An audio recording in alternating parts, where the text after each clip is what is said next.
샬롬. 오늘도 하나님 말씀 앞에 나오신 여러분 환영합니다. 기도하겠습니다. 하나님, 오늘도 우리에게 귀한 말씀 주시니 감사합니다. 이 말씀을 통해서 우리의 심령이 하나님이 주시는 용기와 소망, 기쁨으로 가득하게 하옵소서. 말씀이 깨달아지는, 그래서 말씀으로 살겠다라는 결단이 세워지는 이 시간이 될 수 있도록 인도하여 주시옵소서. 예수님의 이름으로 기도했습니다. 아멘. 오늘 함께 살펴볼 말씀 누가복음 11장 45절에서 54절, 누가복음 11장 45절에서 54절까지 함께 살펴보도록 하겠습니다. 지난 본문에서 예수님은 겉모습으로 신앙생활하고 있는 바리새인들을 향해서 굉장히 신랄한 비판을 하셨어요. 그러면서 겉모습이 아니라 마음으로부터 나오는 신앙, 마음의 중요성에 대해서 강조하셨죠. 하나님의 뜻 그 자체이신 예수님 앞에서 예수님을 비판하는 바리새인, 이 얼마나 모순된 상황입니까? 그런 점에 있어서 우리는 예수님을 이 심령에 모시고 예수님께 듣고 있는지를 우리 스스로 돌아볼 수 있어야 하겠죠. 오늘 본문에서 예수님은 이제 바리새인 곁에 있었던 또 다른 종교 지도자와 대화를 하십니다. 45절 보죠. 한 율법교사가 예수께 대답하여 이르되 선생님, 이렇게 말씀하시니 우리까지 모욕하심이니이다. 바리새인이 예수님을 집으로 초대했을 때에는 그 주변에 율법교사라든지 서기관들, 이런 자들과 같은 종교적인 우월적 위치에 있었던 종교 지도자들도 함께 왔을 거예요. 대부분 예수님께 반감이 있었을 겁니다. 예수님이 계속해서 그 종교 기득권자들 향해서 비판해 오셨기 때문이죠. 예수님이 그들 향해서 화 있을지어다 라고 얘기하시니 이들 또한 마음에서 불이 일어났었겠죠. 뭔가 반발하고 싶고 반박하고 싶은 마음이 있었을 겁니다. 그것을 예수님도 아실 텐데 예수님은 46절부터 더 한 발자국 나아가서 신랄한 비판을 더하십니다. 이르시되 화 있을진저 또 너희 율법 교사여, 지기 어려운 짐을 사람에게 지우고 너희는 한 손가락도 이 짐에 대지 않는도다. 화 있을진저 너희는 선지자들의 무덤을 만드는도다.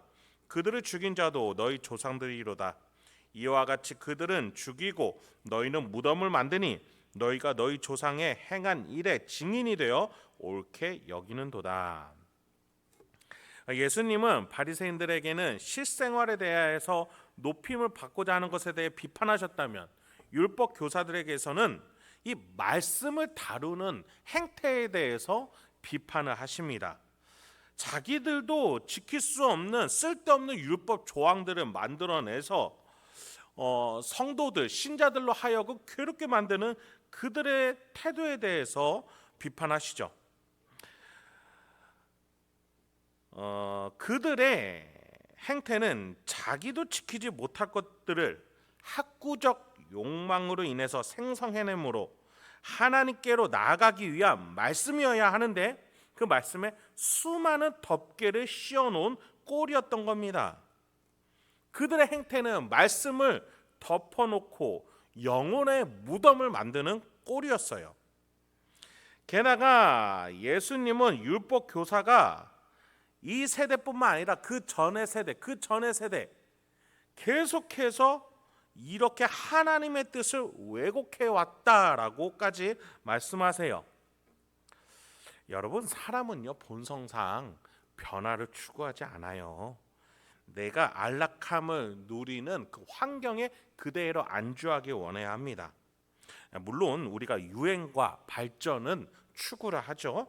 그런데 이 유행과 발전은 내 영역 안에서, 내 영역 밖이 아니라 안에서 이루어지는 유행과 발전을 원하는 것이죠. 변화가 있더라도 내가 한도를 정해놓은 그 안에서만 이루어지길 바라는 거예요. 그런 점에서 율법 교사들은 대대로 자신들이 만들어 놓은 관습과 전통 안에서 계속해서 말씀을 해석을 세분화했던 거예요. 율법 조항들을 그렇게 나눠놨던 것이죠. 그러니 말씀 해석권을 이들에게 있음을 인정하는 신자들은 이들의 요구사항이 하나님의 뜻으로 알고 계속해서 하나님의 말씀이 마치 짐짝처럼 느껴질 수밖에 없었던 겁니다. 나중에 말씀 앞에서 무덤에서 들어가 죽은 시체와 같이 아무런 미동도 할 수 없고 생명력을 느낄 수 없는 신자의 모습이 될 수밖에 없었던 거예요. 그렇게 만들어 놓은 율법 교사들에 대해서 예수님은 질타하고 계신 것이죠. 여러분, 말씀이 곧 뭐예요? 하나님의 뜻이잖아요. 하나님의 뜻은 곧 생명입니다. 하나님은 우리가 살기 원하시지 우리를 심판하고자 죽이고자 우리를 묶어놓고자 하심이 아니에요. 우리를 살리기 위해서 주시는 말씀입니다. 여러분, 그래서 우리 지난 본문에서 예수님이 한 여인의 외침에 대해서 뭐라고 하세요? 예수님을 젖먹이고 낳은 여인은 복됩니다 라고 했더니 예수님이 오히려 하나님의 말씀은 지키는 자가 복이 있다 라고 얘기하셨죠.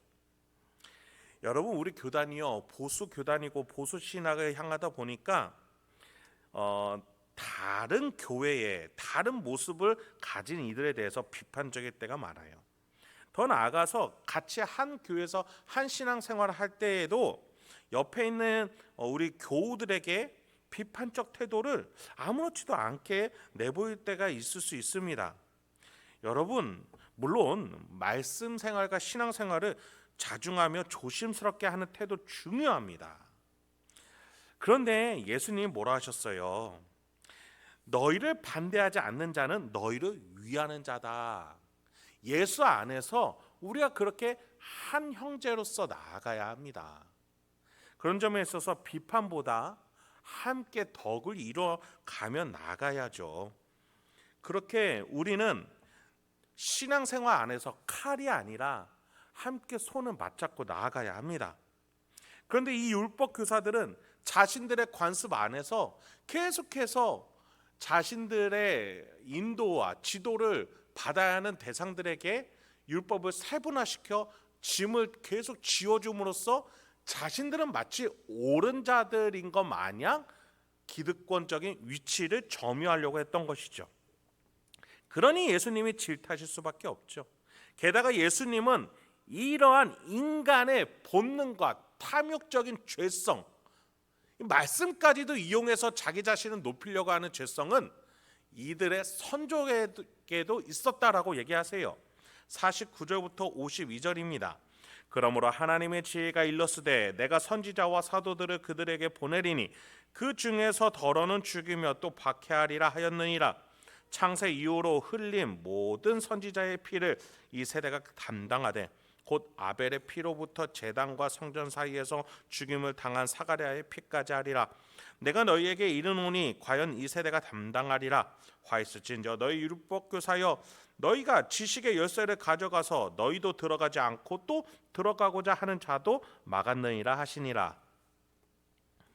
여러분, 하나님께서는요, 이스라엘을 살리기 위해서 생명의 하나님이시기 때문에 살리기 위해서 계속해서 사람을 보내셨어요. 선지자들을 보내셨죠. 하나님의 뜻을 가지고 이 땅에 온 사람은 예수님이 처음이 아니에요. 예수님의 표징이 되는 그 전에 많은 하나님의 사람들이 있었습니다. 물론 예수님이 가장 궁극적인 하나님의 뜻 그 자체이신 하나님으로서 이 땅에 오셨죠. 그런데 지금 말하고자 하는 바는 계속해서 이스라엘에게는 하나님이 뜻을 내비치셨다라는 거예요. 그런데 이스라엘에서 종교 기득권자들은 하나님의 뜻을 가지고 온 자들을 박해하고 죽였습니다. 그런데 언제 때로부터다라고 51절에서 말합니까? 아벨, 아담의 아들 아벨. 그때부터 지금까지 예수님 시대에 이르기까지 계속해서 이들은 선지자, 하나님의 뜻을 가지고 온 자들을 비판해 왔어요. 아벨이 선지자였던가 싶어요. 네, 여기에서 말하는 건 공식적인 선지자의 직임과 위치를 말하는 게 아니라 하나님의 뜻이라는 그 공의로운 뜻 앞에서 이스라엘의 태도를 얘기하는 거예요. 하나님의 나라가 이 땅 가운데 임하길 바라는 그 신실한 신자들 앞에서 그 반대편에 서 있는 자들을 비판하고자 하셨던 것이고, 그것이 바로 율법학자들이라는 거예요.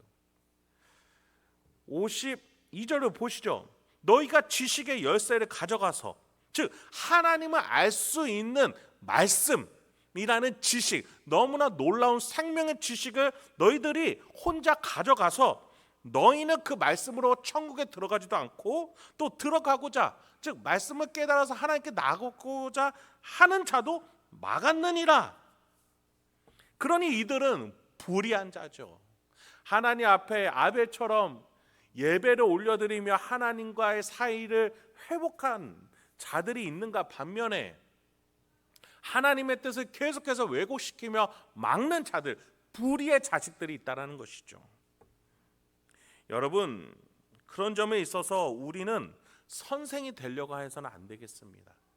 이것이 하나님의 뜻이야 라고 우리 이웃들과 우리의 교우들에게 말하기보다 오히려 우리가 조금 더 조심스럽게 하나님의 뜻이 과연 어디 있는가, 우리가 우리 스스로를 성찰하는데 더 많은 시간과 에너지를 쓸 줄 알아야겠습니다. 다른 일을 비판하기보다 나 자신의 신앙에 대해서 하나님 앞에서 더 순수해지기를, 어린아이와 같이 되어지기를 바라는 그 심령이 우리 안에 있길 소망합니다. 그래요, 야고보도요, 내 형제들아 너희는 선생된 우리가 더 큰 심판을 받을 줄 알고 선생이 많이 되지 말라라고 얘기했어요.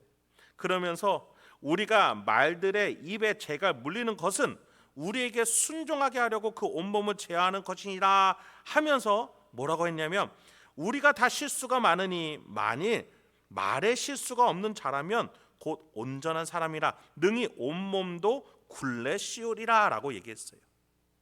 간단히 말해, 무엇을 선생으로서 하나님의 말씀이라고 가르치려는 자들은 더 자기 자신을 굴레를 씌우고 입에 재갈을 물리며 순종하고자 조심해야 된다는 거예요.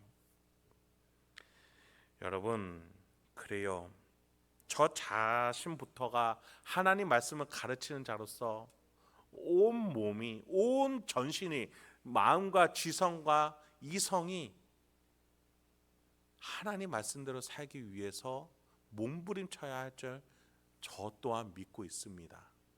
여러분이 저 자신을 보실 때 어떻게 보시는지는 제가 하나하나 알 수는 없지만 저 자신이 하나님의 말씀을 지키기 위해 몸부림쳐야 된다라는 이 말씀 앞에서 저는 작고 작아질 수밖에 없는 거예요. 그런데 그것을 하나님이 기뻐하실 줄 믿습니다. 여러분, 예수님은요, 우리에게 어떻게 오셨어요? 예수님은 건강한 자, 의로운 자를 부르러 오신 것이 아니라 죄인과 병자를 위해서 오셨다라고 했어요. 하나님의 도움을 바라는 자를 위해서 말이죠. 그렇습니다. 여러분, 우리는 하나님 말씀 앞에서 우리가 도움을 구해야 되는 자로서 나아가길 소망합니다. 이렇게 누군가에게 자신 있게 당신은 틀렸습니다 라고 말하는 것이 아니라 나 자신을 스스로 돌아보면서 하나님의 도움과 은혜와 자비를 구할 줄 아는 우리가 되어야 하겠습니다. 마지막으로 53절부터 54절입니다. 거기서 나오실 때에 서기관과 바리새인들이 거세게 달려들어 여러 가지 일을 따져 묻고 그 입에서 나오는 말을 책잡고자 하여 노리고 있더라. 이 율법 교사들과 또 서기관들, 바리새인들이요, 예수님께 거세게 달려듭니다. 따져 물어요. 예수님의 입에서 뭔가 책 잡고자 계속해서 예수님을 도발하고 있습니다. 아무리 말을 해도 듣지 못하는 교만하고 아둔한 모습입니다. 혹시나 우리가 이 모습은 아닌지 돌아보아야겠습니다. 우리 성령 하나님이 우리 마음의 양심에 분명한 생명의 길을 제시하셨음에도 불구하고 우리가 그것에 순종하고 싶지 않아서, 손해보고 싶지 않아서, 내가 허용하고 싶지가 않아서, 내 자존심이 무너지는 그 길을 허락하고 싶지 않아서 계속해서 혹시나 우리는 따져 묻고 달려들며 거세게 하나님이 틀린 거 아닙니까? 라는 마음으로 우리 마음속에서 있지는 않은지 우리 자신을 돌아볼 수 있기를 소망합니다. 여러분, 우리 10년 가운데 우리 삼위일체 하나님은 항상 우리를 선한 길로 인도하십니다.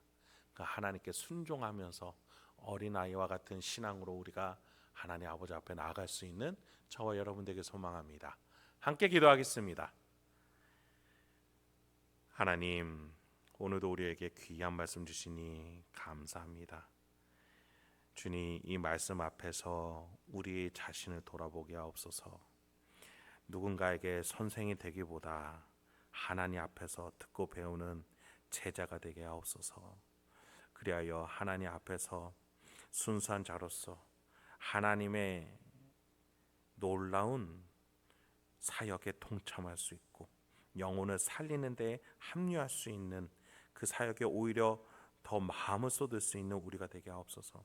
남보다 높아지는 것보다 하나님 앞에서 엎드리고 무릎 꿇을 줄 아는 우리가 되게 하옵소서. 예수님의 이름으로 기도했습니다. 아멘.